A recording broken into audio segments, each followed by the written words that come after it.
শুনুন রণবীর বাবু। আমায় কিছু বলছেন নাকি? হ্যাঁ। বলে ফেলুন, কিন্তু একটু তাড়াতাড়ি, আমার হাতে বেশি সময় নেই। ও, ব্যস্ত আছেন বুঝি? ব্যস্ত হবার অধিকার শুধু আপনাদেরই নাকি? আমরা আমরা কারা?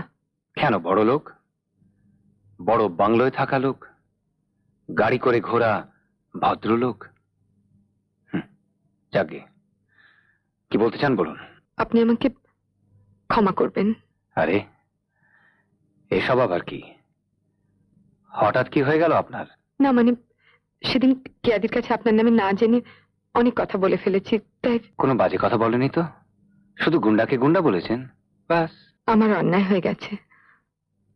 আপনি খুব রেগে গেছেন আমার উপর। রাগ করবার কি আছে? সত্যি কথা শুনে আমি রাগি না। আর তাছাড়া রাগ তো মানুষ আপনজনের উপর করে। আপনাকে তো আমি চিনিই না।